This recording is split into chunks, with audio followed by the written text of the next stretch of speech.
December of 2019. That dude looks like the lead singer from Oasis. Today is gonna be the day that I'm gonna get my new car. You know I shouldn't really drove. The strip was very far. I don't believe that anybody is gonna go as fast as I do. The way you are, which is why I'm buying this new car. Dude, you need to load a car for 14 hours and start doing some crazy shit. So, December 2019, on a trip to MacFab Beadlocks, the owner, Tommy Kirk, cornered me in a men's bathroom and said, "Give me that truck! Give it to me!" And then he stuffed $6,000 in my pockets, and I left, crying, but with my dignity. And with that dignity, I purchased a new car. Well, new to me. It's actually not even a complete car. From a gentleman by the name of Jonathan Michael Capizzi. And if you're anybody and you've been in the Turbo LS game for more than 5 minutes, you know exactly who that is. And he's a bad man. So I figured anything he has is probably not bullshit. And then COVID happened, and I was unable to get up here to get the car because of my previous employer. It's kind of like the parent who wouldn't sign the waiver for their kid to play football. Meaning, I was on a travel restriction, and I couldn't go anywhere. Well, guess what? You can't tell me to shave, and you can't tell me where I can and can't go ever again. So we've made it to the man, the myth, the legend, Jonathan Michael Capizzi. If you know anything about stock bottom and racing, you know this car. And we were just sitting here chatting it up a little bit, and I had to stop him because I want to make sure that we're recording this conversation. So I'm just going to kind of let this run. Oh yeah, here's the box that I bought. We'll get to that in a minute. So this is the heavy street car. How much does it weigh again? With me, about 2960. And how fast have you gone? 472, 151 to the eighth. With what motor? That was with a junkyard motor fall before last.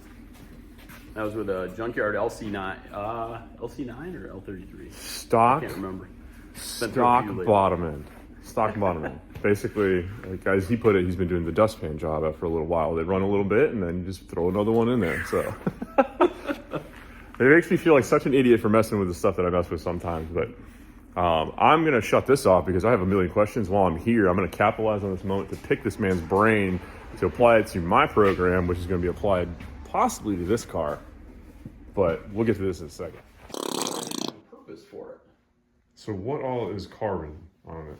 This car is steel roof and quarters. It's carbon doors, carbon deck lid, carbon bumper cover, and nose.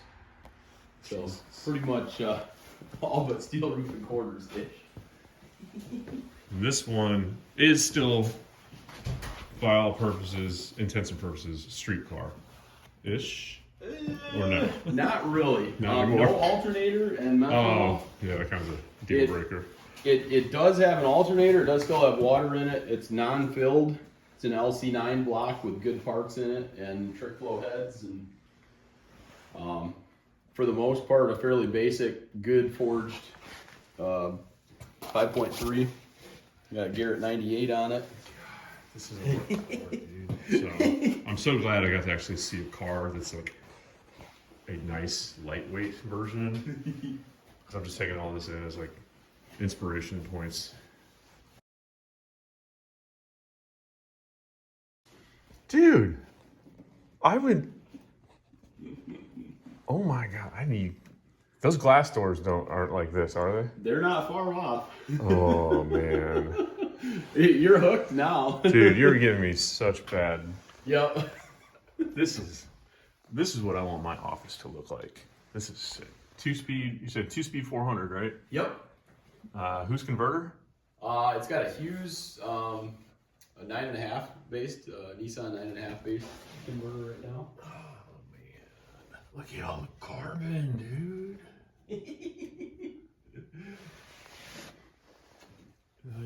Used to be a 10.5W car, so it's got a lot of tub in it. Yeah. So you brought back a dinosaur, basically. Yeah. It was a relic. Yep. This was a Pro 275 chassis that originally was in Texas, and Curtis Martin and Tim Day were racing it in the Anarchy and Whose wing is that? That's a Team Z. Ah, I like that. It's a really nice piece, other than where I caught it and mangled it at the back. That's all me. That's not Team Z. But Yeah, the bug probably back there. So I bought this kid's first car. What's your name, dude? Samuel. Samuel. That was gonna be your first car, wasn't it? Sorry. This is a V6 Mustang. I promised myself I'd never own a V6 Mustang, but here we are. This car is the one that I'm purchasing. I will be taking back to North Carolina and rescuing it from this frozen hell that you call Michigan.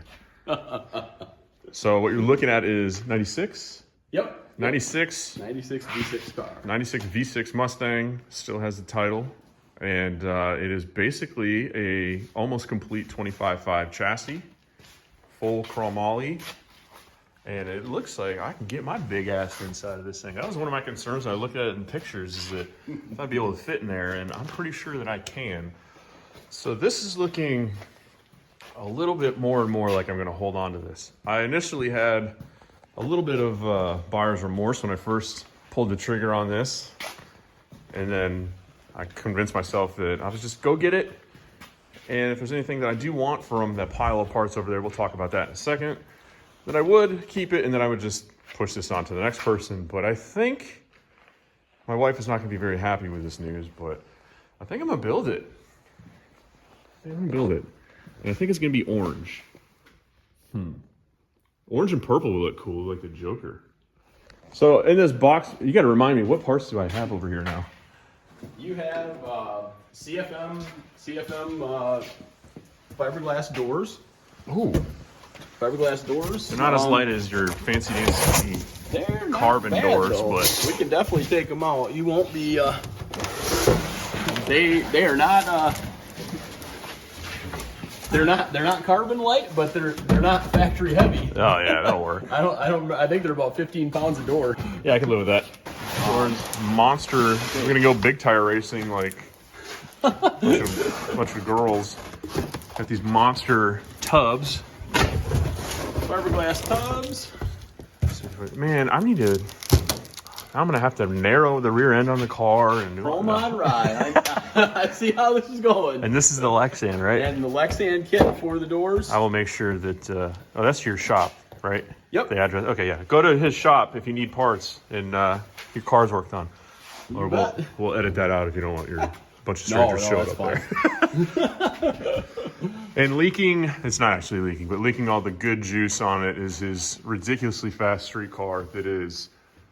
If you guys are thinking about how do you go as fast as this man right here, without getting into all the nitty-gritty details, stop overcomplicating it. That's basically what it boils down This to, one right? is, yeah, this thing is an 850 cert. It greatly exceeded what it's supposed to be doing. When you say stock suspension, it's actually stock suspension. Yep. The only locations. The mount points are stock factory holes. Okay, you're not going to see these welds on Instagram, but that's okay. This is what doesn't make the SEMA show. Yeah. The PRI show definitely would not be there, but. But this is a no joke 7-second street car.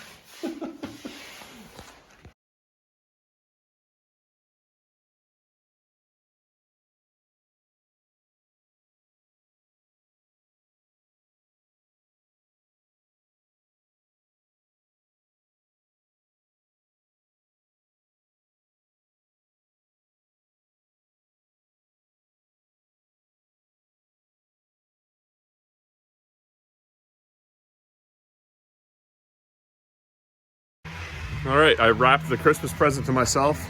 Say bye, John. Bye. Thank you for the hospitality and all the tips and secrets of how to make a streetcar haul ass in the simplest, the best way possible. After a very long, about 900 miles, I don't know how many inches of snow, 15 hours of driving, road salt, rain, sleet, hail, like the worst weather. If you're paying attention to the weather going on right now in America, it's pretty rough. Here's a tip. If you buy a car in the Midwest, don't go midwinter. Maybe wait until midsummer not mid-February, to go get it if you are gonna go get your head checked. Because what it's gonna do is gonna take this beautiful chassis and it's gonna turn it a lovely shade of orange. And we all know orange is my favorite color, just not the flat, shitty kind. It basically flash rusted the entire cage on this car into a mess. But after a day of scrubbing, elbow grease, $50 worth of Scotch-Brite and WD-40, and basically rubbing my fingertips completely off, we got it back to a color that I'm more happy with. All bare steel has been covered and coated with WD-40, and some of the other stuff I've just done in like a quick high build primer, just to preserve the car in its current status while I figure out what the hell we're gonna do. And I know what you're thinking. Rye, you already have the sickest SN95 on the planet. Why the hell would you buy another one? Actually, most people are thinking, who the hell would buy any SN95 Mustang? They're not the most desirable things on the planet, but we got two, and here's why. When this car popped up for sale about a little over a year ago, I saw an opportunity. Killface here is starting to get fast, and some changes had to be made, and here's why. That is the chassis certification sticker, and I know it's a little tough to read, but this chassis on this car is a 10-point deal, mild steel, and it is certified to run as quick as 850, but no faster than that. This, on the contrary, in contrast, I don't know if I'm using that word right, I'm trying to sound more intelligent, but it's not working out in my favor, is a basically 25.5 starter kit. Now, some people get confused about what all those numbers actually mean. They are SFI designations by whatever SFI stands for. They're basically safety and motorsports kind of people. But they are the ones who come up with these chassis designations. This being 4130, number right there, chromoly, makes it substantially lighter than old mild Steely Dan over here. And the fact that this has the funny car cage in it, we're just a few bars away from that 25.5 certification. So what does a 25.5 get you? With a 25.5 certification, you can run as quick as 750 in the quarter mile. You can bring a mild steel cage up to a 25.5 certification and run 750. However, in the eyes of the SFI Foundation, mild steel is only good to 750, and that's it. No more. You can't, doesn't matter how many bars you add to it, it will never certify quicker than 750. Chromoly, on the other hand, has a few more designations to go. You can go to 25.3 or 25.2, which is good to 650 or 6.0, respectively. Those depend on the weight. 25.3 is for more of a heavyweight car. I think it's 3,200 pounds. So up to 3,200 pounds, no more, you can run as quick as 650 in the quarter mile. And it looks a lot like this. The addition of a few bars on the floor and some gussets here in the windshield and A-pillar area. Consult the chassis book. They also have a whole bunch of rear bars back here that you have to add. And this car was kind of a head start in that direction, which is why I bought it. When I initially built this car in this combination configuration, it was a small cast wheel 75mm turbo. I had hopes that I would run an 8 something. I never in a million years thought I would be knocking on the door of 7s. 814. We have already drastically exceeded the safety limitations of this cage. So, where do we go from here? Well, that's where the purple car was supposed to come in. I bought that car because it was a fast forward button. The cage is already done, and I picked it up at basically a discounted rate. And a lot of the stuff I would have to do to this car to get it to this point was already done. You have to cut the roof off and all this other stuff. Check this out. The sick part about putting a cage in an SN95 Mustang compared to a lot of other ones out there is that you can remove the roof and not have to repaint the car. So if you cut the A-pillar, B-pillar, and C-pillar underneath of this cover right here, you can pop the whole roof off. That allows you to remove the weight in the roof skin and push the cage up super high and tight to the roof to get it away from the driver's head. I'm 6'5", so I need as much real estate in this area from here down to here as I can possibly get to keep my big dome away from these very hard bars. With that in mind, I bought this car for 2 reasons. One, I was going to either transfer everything from Killface's power plant and driveline into this car and run it in its configuration, paint it orange, and let nobody be none the wiser. They would just think, oh, where I turned Killface into basically a pro mod. Or I was going to use this car as a donor for some of its chassis components, mainly the cage, and transplant them into Killface. And then I started thinking about, this is Killface, man. This is the OG. This is, me and this car have been together for 20 years. We've seen some shit. I barely know her. I don't even know her name. It's not better, it's just different. And this is getting a little weird. So taking a car and making it faster than Killface would absolutely kill me. So I don't want to transplant everything into this car and campaign it while this one sits here and collects dust. What am I gonna do? Push it outside and throw rocks at it? Like that. So Killface has to stick around. Now I started thinking how much a Killface has to be in order for it to still be. We got steel roof, steel quarters. Like I started, on this drive back, I started like trying to justify cutting this car apart in order to make this car, that car, and like, well, if we paint the firewall and blah, blah, blah. Like I've done a lot of terrible shit to the floor pans of Killface. Like the trans tunnel's butchered. It's got through the floor subframe connectors on the thing that are fine for up to a 750 car. But again, the territory that we're trying to go, it's just not conducive. And honestly, when I built this car, I never thought in a million years I was going to run as quick as we have. Like, it's not the easiest thing in the world to run bottom eights, but it's not as hard as I thought it was going to be. And so I have a feeling I'm going to find the same thing when we bust into the 7-second territory, that it's not as hard to run a 750 as you thought it was going to be. So I want to get Killface brought up to my level of expectancy, and I want to put a 650, 6.0 cage in the thing. I want to put a 25.3 cage. I want a cage that's fitted to the car and fitted to me. Like, I want the car to hold me like a warm embrace every time I get inside of the thing. I want to feel safe.